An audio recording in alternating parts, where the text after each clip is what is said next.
Muito bem. Nós vamos ouvir rapidamente uma palavrinha rápida, tá certo? Para você meditar. Para um pouquinho o que você está fazendo. É sempre bom a gente parar para ouvir a palavra de Deus, as coisas de Deus, né? Muito bom. E esse pastor, ele vai trazer uma palavra tão simples de entender e que, poxa, pode até mudar a tua vida, a situação da sua vida que você está vivendo. Você pode aprender muito com isso. Então, para um pouquinho, ouve e com certeza vai ser bênção de Deus para você. Em seguida a gente volta, é rapidinho, uma palavra rápida, e você com certeza vai ser abençoado através dessa palavra. Vamos ouvir então. Certo, eu quero que você abra sua Bíblia comigo, por favor. Em 2 lugares, Lucas capítulo 17, e então coloque o marcador em Mateus capítulo 24. Então, Lucas 17 e Mateus capítulo 24. Como você sabe, teremos 12 sessões de 30 minutos, um pouco menos, sobre a isca de Satanás. Agora, em Lucas 17, eu quero começar lendo apenas um versículo, depois nós voltamos para essa passagem.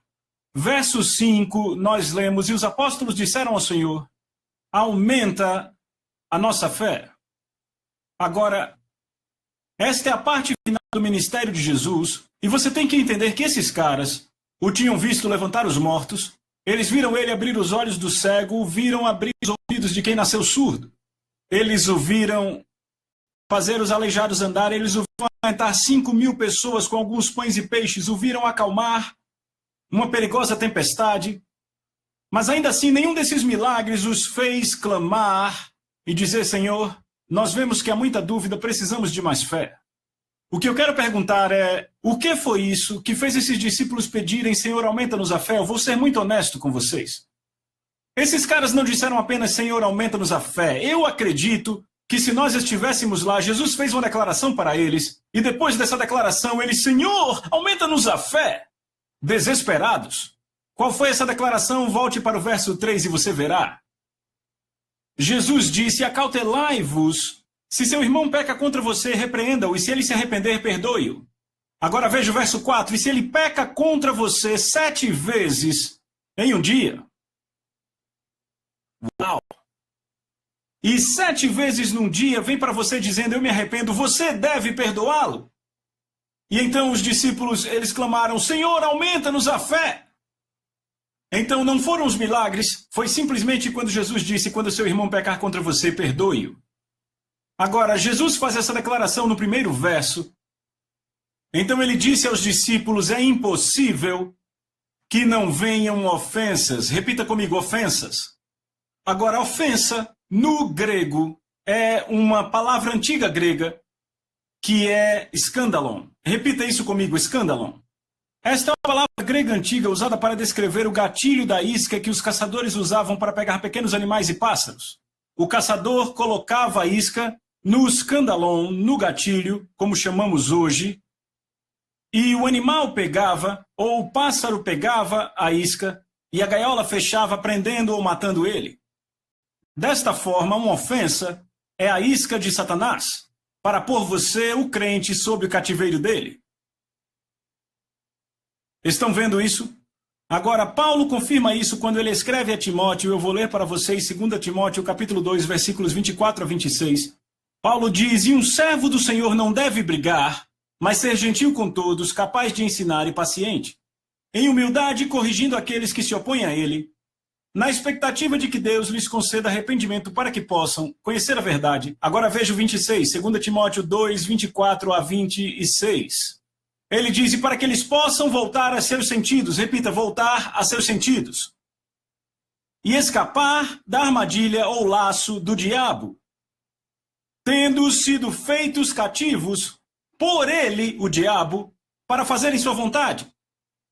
Então Paulo diz, aqueles que se opõem, aqueles que se ofendem uns com os outros, são feitos cativos de Satanás para fazer sua vontade. Agora, o que assusta é que a maioria das pessoas que estão na armadilha da ofensa não sabem disso.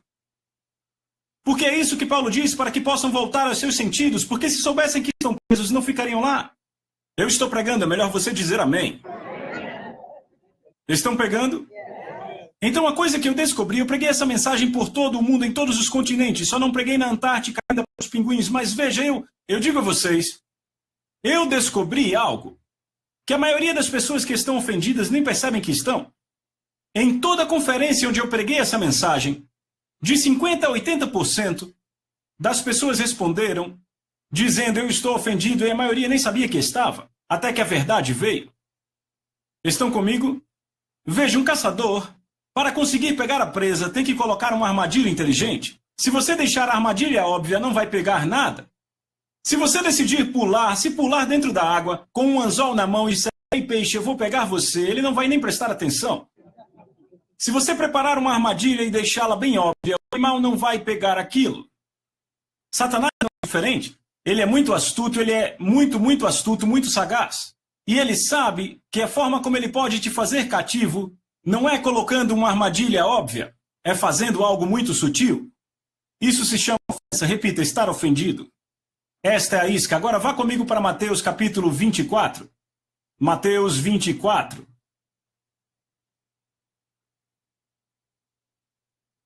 Agora, em Mateus 24, Jesus está falando dos últimos dias. Deixa eu perguntar aqui, quantos acreditam que estamos vivendo nos últimos dias? Posso ver suas mãos? Ok, isso é algo sobre o que não precisamos falar muito hoje, certo? Ou seja, estamos vivendo os dias e a estação da volta dele. Agora, os apóstolos, os discípulos, disseram a Jesus. Disseram, quais serão alguns sinais da sua segunda vinda? Qual será a evidência que você realmente está voltando? E Jesus começa a listar algumas coisas que acontecerão na terra, entre o povo de Deus. E um dos sinais que ele listou, eu achei muito interessante, é encontrado no verso 10. Ele disse, e então muitos, repita, muitos. Agora, a palavra grega aí para muitos é a palavra P-O-L-U-S, que significa o seguinte, muito, muitos e grande. Esta palavra de forma nenhuma implica em poucos ou alguns, significa uma grande parte de alguma coisa. Entendem? Então, o que ele está indicando aqui é que haverá uma grande quantidade de pessoas, e eu posso dizer que eu tenho visto isso sendo cumprido, porque em todas as conferências que eu ministro ao redor do mundo, eu já disse de 50 a 80 pessoas respondem a isso. Então, veja o que ele diz, então muitos ficarão ofendidos, repita, ofendidos, trairão um ao outro e odiarão um ao outro. Agora, isto é uma progressão. Uma ofensa vai levar a uma traição. E a traição, se não for tratada, acabará levando ao ódio. E você diz, de onde você tirou isso? Provérbios capítulo 18, verso 19 diz assim, você pode ver depois, apenas ouça. Um irmão ofendido é mais difícil de ganhar do que uma forte cidade. Vou dizer de novo. Um irmão ofendido é mais difícil de ganhar do que uma forte cidade. Agora, nos dias de Salomão, que escreveu o livro de Provérbios, o que as fortes cidades tinham ao redor? Muros. E para que eles serviam? Vamos lá, você sabe, proteção. Aqueles muros eram feitos para manter fora as pessoas que lutavam contra você. E também eram feitos para que você deixasse as pessoas a seu favor entrarem. Correto? Então, o que Salomão está dizendo é que um irmão ofendido é mais difícil de ganhar do que uma forte cidade. Ele construiu muros. Agora, o Novo Testamento não chama de muros, ele chama de fortalezas. 2 Coríntios capítulo 10, versos 3, 4 e 5 diz, embora andemos na carne, não guerreamos de acordo com a carne. Quantos sabem que estamos em guerra? Fico feliz que um terço saiba, e quanto ao resto? Quantos sabem que esse não é um playground, é um campo de batalha? Muita gente usando vestido ao invés de usar uma armadura, amém? Ficam pensando em voar quando Deus diz, preparem-se para a guerra. Boa pregação, amém. Eu ajudo você hoje. Só para saber que estão aqui, certo? Embora andemos na carne, não guerreamos de acordo com a carne, pois as armas da nossa milícia, ele continua dizendo, não são carnais, ou seja, da carne, mas elas são poderosas em Deus para derrubar fortalezas. Repita, fortalezas. Agora, essas fortalezas são demônios na atmosfera? Não. Agora, há um ensino valioso em Efésios 6 sobre demônios na atmosfera, mas aqui Paulo não está falando sobre isso. Ele continua dizendo que são fortalezas. No verso seguinte, verso 5, ele diz assim, lançando fora toda a imaginação, e o sentido literal é esse, todo raciocínio. Lançando fora todo raciocínio, repita, raciocínio. E onde ocorre o raciocínio? Aponte para cá. lançando fora toda imaginação ou raciocínio e toda altivez que se exalte contra o conhecimento de Deus. Todos aponte para a cabeça, onde está o conhecimento? Ah, você está entendendo. É isso aí, olha só que palavra maravilhosa para você, né? Quantas vezes devemos perdoar nosso irmão? 70 vezes 7, né? Às vezes você tem um vizinho e você tá com a pulga atrás da orelha, né? Ele foi chato, não deu bom dia, jogou o lixo na minha porta, fez qualquer coisa. Tem que perdoar, a palavra de Deus diz que a gente tem que perdoar, senão você não consegue vencer as suas lutas, né? Como falou aí, né? O pregador falou, você não consegue derrubar uma cidade, ou seja, seus problemas ficam mais difíceis de você resolver, né, amor? Realmente, que ensinamento maravilhoso. Então, claro que a gente não gosta, né, de ter essas coisinhas, essas picuinhas, mas temos que perdoar. É muito importante o perdão, você limpar seu coração. E tem um corinho que sempre quando eu estou chateada, que isso acontece, né? Não só comigo, mas com todos. E eu sempre digo, limpa o meu coração, Jesus, limpa o meu coração, Jesus, limpa, limpa. E fico pedindo para o Senhor Jesus limpar. E daí a pouco passa aquela coisa que aconteceu, passa, eu esqueço. Por quê? Porque eu recorri para ele. Peço, Senhor, limpa meu coração, não deixa que fique sujo por causa de besteirinhas, né? Que impede de você ser abençoado. Então, fica a dica aí para você, muito boa. E quem entrou agora foi minha amiga Adriana. Demorou, mas chegou. Linda, que eu amo de paixão. Um beijo para você, para sua família toda. Minha amiga Ana Cleide, lá de São Miguel, ela fica mandando coraçãozinho, um beijinho. Claro que eu amo você, minha irmã. Você é uma bênção na minha vida. E a gente conversou essa semana, eu pedi para ela ser uma das intercessoras da Igreja Videira aqui de Esperança, e tá vendo fruto, viu, irmã? Deus já tá respondendo as suas orações. Quero mandar um beijo também para meu genrinho lindo, Arthur, né? Ele ficou triste porque eu não chamo ele de genro. É lindo, um gatinho, que Jesus possa abençoar você e que você também possa conhecer, né? Estar conosco lá nesse carnaval, tá? No feriado do carnaval. Se não for para João Pessoa, para casa da mamãe, vai ficar com a Débora os 3 dias com a gente na igreja, viu? Tem boquinha de sair para comer lanchinho por aí, não. Vai ficar na igreja, vai comer. Não gosta de pipoca? Vai tomar café, tá bom? Então tá bom. Olha, tá na escuta também a Adriana Diniz, né? Outra Adriana, viu? É tanta Adriana, é bênção de Deus. Também o Narciso, né? A Socorro Oliveira, a turma boa que está nos ouvindo também lá da... Como é o nome daquele lugar lá? Que sempre escuta o programa, não perde um programa. Toda vez que a gente chega em casa, às vezes não coloca aqui no Facebook. Pois mas fica triste, né? Lá no final tá lá escrito, aí a gente, poxa, a galera do Benefício tá ligadinho com a gente, a galera de Lagoa de Pedra, Pedrinha d'água, né? Também temos a galera lá do Pintado. Olha, tem uma turma boa ligada com a gente, graças a Deus que esse programa é audiência total, né? Diz assim, vocês falam muito, é um programa gospel, mas é um programa que abençoa. O que a gente está precisando hoje em dia é de bênçãos de Deus da nossa família. Então, que o Senhor Jesus possa abençoar a sua família. Esse programa veio para abençoar a cidade de Esperança. Muito bem. E como falou aí esse pregador, na verdade, essa pregação que você escutou aí agora há pouco, é de um pastor americano, só que estava o áudio dublado, tá certo? Porque foi feita uma dublagem para poder, claro, não ia falar em inglês, porque aí não dava certo. Então, por isso que a voz dele é assim, diferente, é a voz de, né? Mas é um grande pregador, ele veio aqui para o Brasil, esse ano passado ele esteve aqui no Brasil, é uma bênção de Deus, né? E esses ensinamentos que ele ensina são muito importantes para a nossa vida. Aí você diz, mas eu não sou crente, eu não gosto dessas coisas. Não é para crente, é para todas as pessoas. São pessoas que precisam ouvir verdades para seu próprio bem. Vou lhe dizer por quê.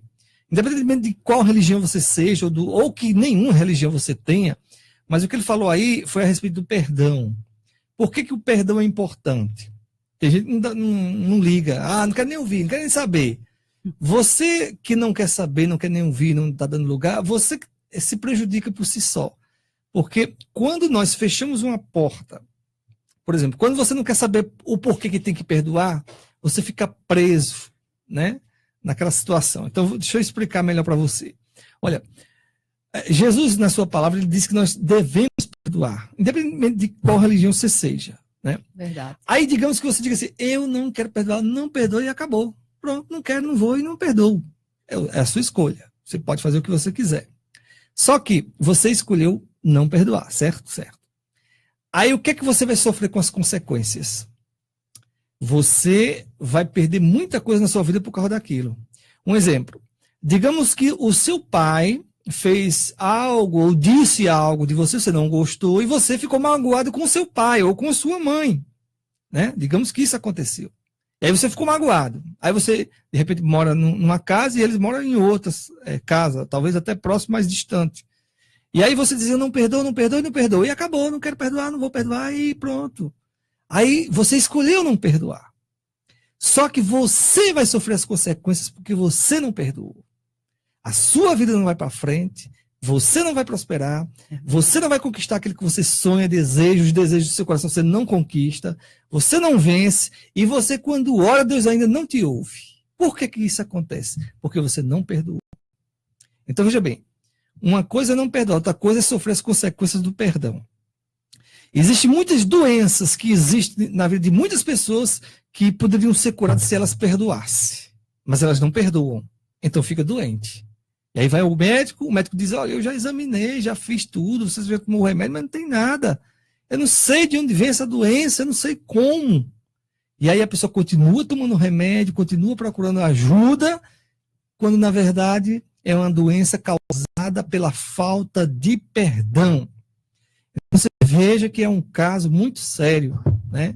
E existem muitas pessoas que estão sofrendo hoje, eu creio, tenho certeza, porque isso é normal, muita gente sofrendo porque não perdoou a outra pessoa. Casais, né, principalmente, pessoas casadas que viviam até bem, e aí o marido, de repente, fez alguma coisa, ou disse alguma coisa à esposa, e a esposa ficou com mágoa do marido. Ainda continuam vivendo juntos. Por conta dos filhos, não pode se separar, vivem juntos. Mas a esposa, o marido, vive com mágoa. O que acontece com esse casal? Nunca vai ser feliz.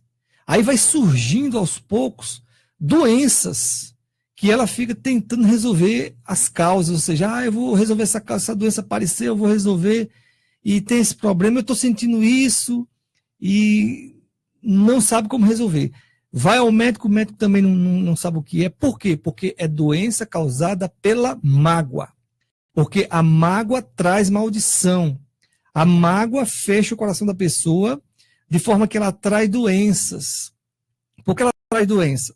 Porque a mágoa, quando existe a mágoa no coração, ela muitas das vezes, dependendo da situação, existem graus para isso, mas dependendo da situação, ela se aloja no coração em forma de um mal que provoca até mesmo câncer. Verdade. Provoca doenças terríveis, doenças que não têm cura, doença que ninguém resolve, mas elas foram causadas por mágoa. E ao longo do tempo, aquela mágoa guardada lá dentro do coração, aquilo vai provocando, sabe, um monte de coisa. Tipo, vai bulhando, vai fervendo, vai cozinhando lá dentro. Verdade. Daqui a pouco a pessoa começa a se estourar toda, é doença daqui, doença lá, e ninguém sabe de onde vem, nem para onde vai, aparece do nada, aí a pessoa diz, poxa, que coisa é essa? Cheio de doenças, umas coisas ruins, mágoa no coração. Por isso que a palavra de Deus diz, sobre tudo que se deve guardar, guarda o teu coração, porque dele procede as saídas da vida. Então, quando você não guarda o seu coração, você está limitando a sua vida, ou seja, talvez você morra antes do tempo, antes da hora, porque você alimentou uma mágoa no seu coração, aquela mágoa tornou-se num câncer, numa doença feia, numa coisa horrível, e você vai definhando. Você perde a felicidade. A primeira coisa que a mágoa faz é justamente isso. Você não tem mais felicidade, você não consegue mais ser feliz. Jamais. Você luta, faz de tudo para ser feliz. Você não consegue. Porque a mágoa tira, impede você de ser feliz. Né? Então, como tratar a mágoa? Como tratar essa causa? Como perdoar, já que nós não temos força para perdoar uma coisa terrível que nos aconteceu? Algo que tremendo, né? Que para o outro que está falando é fácil perdoar, mas para quem viveu a causa é difícil. É verdade. Isso eu sei. Então, como perdoar? Jesus, na sua palavra, ensina tudo isso. Ele traz o remédio. Na verdade, Jesus é o próprio remédio. O remédio para você, para a mágoa. É o remédio para você sarar. É o remédio para você ter forças para perdoar. Ele é o remédio para você poder encontrar ajuda para vencer essa situação. Porque, dependendo da situação, tem coisa que é fácil. É só chegar e dizer, me perdoe, eu fiquei com mágoa de você. Está resolvida a causa. Né? Tem coisa que é simples assim. Mas eu sei que tem coisas que são mais pesadas, mais profundas, né? Mais difícil. Um exemplo, como a esposa perdoar porque o marido traiu ela com outro. com outra, né? Quer dizer, fica complicado. Ela até disse que perdoa da boca para fora, mas por dentro ela não perdoou. E ela está lá sofrendo. Ela está vivendo com ele, mas não é mais aquele amor. Perdeu a alegria, perdeu a felicidade. E ela vive sofrendo com isso, mas segurando, guardando lá no coração, lá no profundo. E isso é terrível. Isso vai definhando a pessoa. Isso vai trazendo infelicidade, vai trazendo doença, vai causando mal para a própria casa, a própria família. A casa da pessoa é uma casa que não tem alegria, que não tem paz. Por quê? Por causa daquela mágoa, né? Eu estou dando exemplos, mas eu sei que existe vários casos de outras situações que a gente sabe que existe. Agora, casos fáceis de se resolver, que é só pedir perdão, se voltar para a pessoa e pedir perdão. Em outras palavras, por que não dizer se humilhar? Porque muitas das vezes você tem que se humilhar. E é isso que a pessoa não quer. Ah, não, se eu for pedir perdão, eu vou me humilhar. É verdade. Então eu não quero me humilhar. Né? Então esse é o grande problema de muitos. Em muitos casos não é esse, mas em muitos são esses. Então você precisa de Jesus para você vencer isso aí. Você precisa de recorrer a Cristo. Você precisa de buscar o Senhor para Ele te ajudar a perdoar. Se seu caso for grande, né? Se sua causa foi terrível, acontecido, sei lá o quê, então você precisa de Jesus. Coloque isso no seu coração. Você precisa de Jesus. E uma vez que Jesus entrar na sua vida, entrar no seu coração, e Jesus foi ensinando através dos ensinamentos da palavra de Deus, ele vai ajudar você a vencer esse mal e você vai ter vitória. Agora, preste atenção. Jesus é a única solução para a sua vida. Então, busque a Ele. Recorra a Ele. Peça ajuda a Ele. Busque a Ele. Aprenda com Ele. Ele ensina, na Bíblia ensina como você vencer tudo isso aí.